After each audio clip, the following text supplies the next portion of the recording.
Good evening and welcome back from the break, Rams. I'm Terah Barrio with your latest updates on CSU sports. For the third consecutive week, the men's track and field team was ranked 15th in the U.S. Track and Field and Cross Country Coaches Association team rankings. CSU has now been in the top 25 in 12 consecutive weeks for the USTF CCCA rankings in outdoor track and field. The men's team is the only Mountain West team, both out of men's and women's team, to be ranked in the top 25 and its highest ranked men's and women's team from the state of Colorado. The top contributor to the Rams ranking remains Mustafa Hassan, who had the nation's best shot put mark prior to the season by over 3 feet. Hassan is the first team All-American, 3 Mountain West Student Athlete of the Year, and a 5-time Mountain West champion and Mountain West and CSU record holder in shot put. The Colorado State Track and Field team will co-host the NoCo Challenge with Northern Colorado on Saturday. The meet will be held at Nottingham Field in Greeley, Colorado. The Colorado State football program was well represented last night's Colorado chapter of the National Football Foundation Scholar Athlete Banquet. Having 3 legends on the NFCC 25th anniversary team, Ram legends Joel Dressen, Nate Quavin, and Jesse Notting are all on the 11-man anniversary team. The NFCC Board of Directors handpicked the selected players representing the best and the brightest student athletes from the state of Colorado over the past 25 years. CSU has more representatives on the team than any other university or high school in the state. 15 Rams were selected on the 2017 NFCC Academic All-Colorado team, including Wyatt Ryan, Patrick Ellensbist, Adam Prentice, and Nick Stevens, who were picked for the first team. Former quarterback Stevens was a finalist for the 2017 Collegiate Scholar Athlete of the Year. In addition to the 2018 signing class, 2 members will also be named NFCC Scholar Athletes, including Trey McBride from Fort Morgan High School and Ajon Vivens from Moulin High School. Over the weekend, the men's golf team shot under par in the final round to finish 8th at the Western Intercollegiate in Santa Cruz, California. The CSU men's golf team moved up 3 spots in the last 18 holes of the Invitational, featuring 12 teams in the top 80 nationally. Colorado State was led by senior Max Olfleek, who tied for the 13th at 2 under. Olfleek posted all 3 rounds at par or better, including a 2 under 68 in the final round. Freshman A.J. Ott led with the best round of the tournament for the Rams, shooting 4 and under 66 in the last round to finish at 2 over to tie for 26th. The men's golf team will return to the course on both Saturday and Sunday at the ASU Thunderbird Invitational.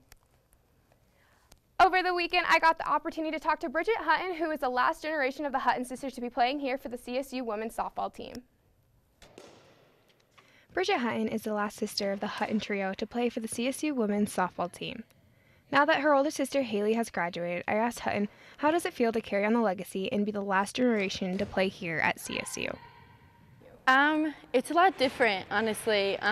Just having that family background last year, it was amazing, but also being able to experience it by myself is even more amazing, and my whole teammates are just my family.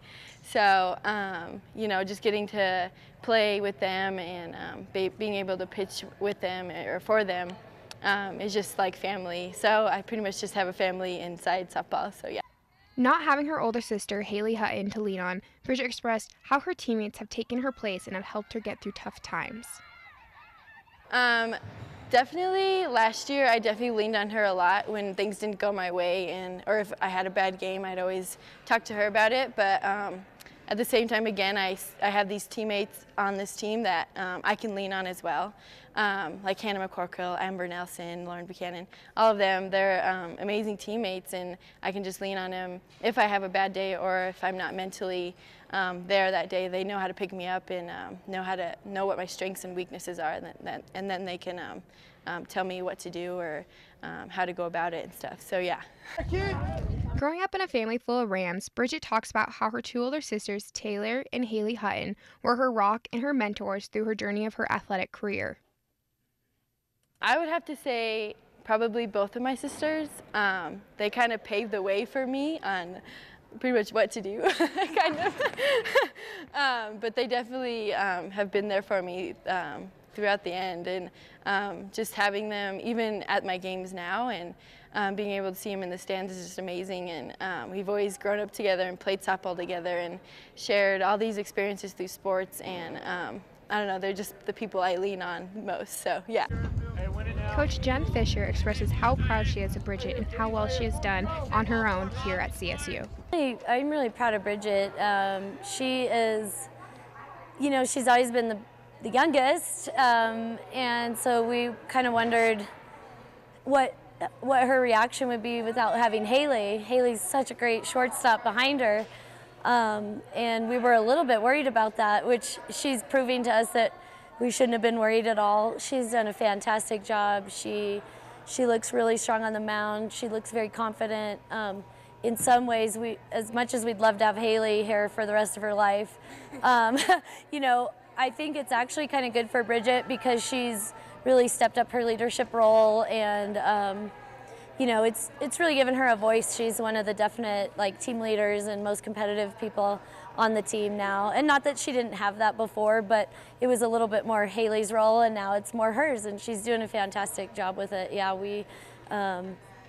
we're really pleased with how hard she's coming out, and she added a couple little things to her repertoire. She's going inside a little bit more, and it's neat to see that she continues to kind of reinvent herself from year to year, and so that teams, she's shut out or given up very few hits off of some very good teams.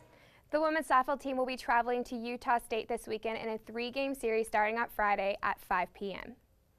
CSU men's club baseball team keeps the winning streak alive with yet another sweep this weekend over the Colorado School of Mines in Parker, Colorado. Today I'm joined by starting pitcher Phelan Castellano. Phelan, thank you for being here today. Thank you for having me again, Tara. Of course. And so you guys are on a nine-game winning streak. And after your game, you mentioned ever since Arizona, we have really had nothing to lose. So can you elaborate that on a little bit more for us? Yeah, so the first part of the season before conference started, we were fighting through a lot of adversity. We had a lot of losses, which is weird for this program to have. And when we went to Arizona, we got swept down there. So after our last game in Arizona, the coach brought us up, or Coach Tolar brought us up, and he asked us, "We've got 2 options, boys. We either fight or we fold." And we decided that we want to keep fighting. And so after that, we realized that everybody really in Colorado in our conference, they're sleeping on us, like Colorado State. They're not good anymore. They've lost all their players. This must be like a rebuilding year for them. And that is obviously not the case for us. So we came out in our first series against Wyoming. We lost our first game, of course. And after that, we pulled it together, and this is where the streak's gone so far. So, yeah. Starting pitcher of your first victory, winning 11-1, Jared Van Bark credited this year's pitching staff for being the most talented he has been a part of and believes that this year's pitching staff is stronger than last year's. How do you feel about that? I absolutely agree with that. In the past, we could kind of rely solely on our offense and afford to give up more than 5 runs a game. And this year, starting off, our offense wasn't too hot, so our pitchers really had to step up and get the jobs done with throwing 2 hitters, giving up no runs, giving up 1 run. And so while we were waiting for our offense to get hot, which we knew they would, our pitching staff really grew as a unit, and that had to do with the overall experience, I think, with a lot of the juniors and seniors we have on the staff, and the younger guys that are first-year players on the team kind of followed after that. And so this staff is incredible, and I am very confident everywhere from bottom to top and top to bottom with our starters, mid-relief, and closers as well. Awesome, and you guys have 2 huge weekends coming up. This weekend you're hosting University of Northern Colorado both Saturday and Sunday, both doubleheaders both days, and then next weekend you guys are playing Boulder Saturday and Sunday. What are you expecting and hopeful for coming into the next 2 weekends? We're always looking for the sweep, but we have to take it one pitch at a time. We have to wipe the slate clean from the weekends before and the games before, and we just have to continue to play our game with fortitude. That means to have strength and courage through adversity, which has been one of the main themes that we've been going off of this season, because we have gone through a lot of adversity, and we're looking forward to getting at it again. So. Well, good luck in your next 2 weekends, and that's all I have for you tonight. Make sure to tune in next week for more updates on Ram Sports, and make sure to follow our YouTube channel, CTV 11. But don't go just yet. Up next, we have Lauren Wilson talking about the CSU Fashion Show.